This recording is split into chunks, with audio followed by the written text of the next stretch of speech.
Hai Sobat Horor, ketemu lagi sama saya Giri Official.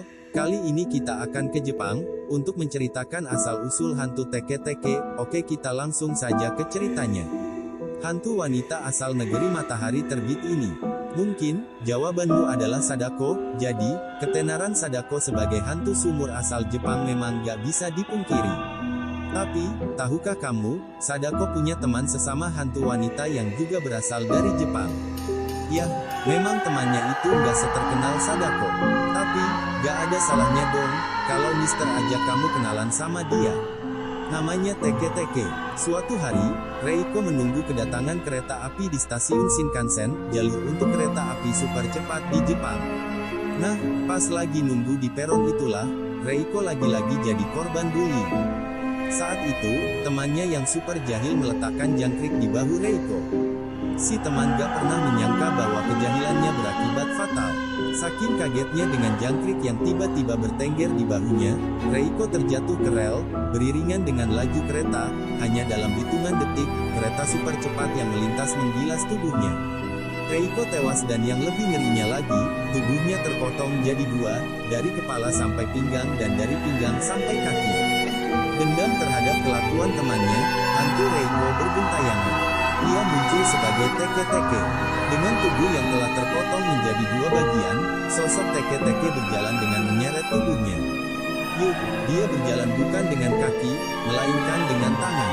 Dan, ya, benar, saat dia melintas, kamu bisa melihat dengan jelas tubuhnya yang terpotong. Seakan itu belum cukup menyeramkan, Teke-Teke juga memegang sabit di salah satu tangan. Sabit tersebut dia gunakan untuk memotong tubuh orang yang nggak bisa menjawab pertanyaannya. Saat bergentayangan di malam hari dan melihat calon korban, Teke-Teke akan bertanya, "Di mana kakiku?" Supaya selamat dari sabetan sabit, orang harus menjawab pertanyaan tersebut dengan, "Di jalur Meishin." Itu adalah jalur kereta tempat Reiko terbunuh dan tubuhnya terbelah dua. Karena membuli, bisa bikin orang meninggal sampai jadi arwah gentayangan. Mungkin, saat itu, teman yang menjahili Reiko berpikir bahwa perbuatannya adalah hal sepele.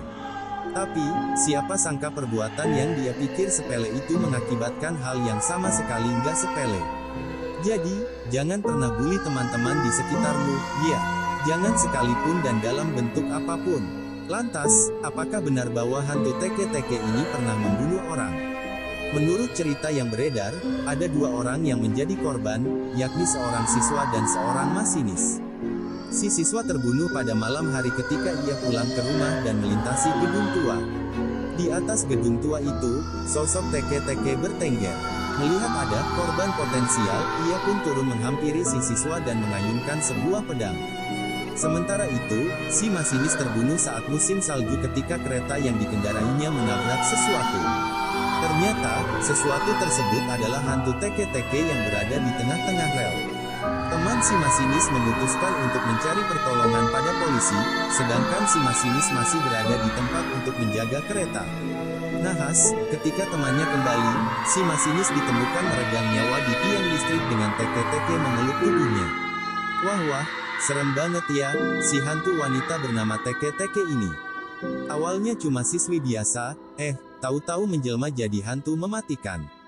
Nah, itulah sekilas cerita hantu Teke-Teke. Sampai di sini dulu Sobat Horor, kita ketemu lagi di cerita horor selanjutnya. Terima kasih, salam rahayu.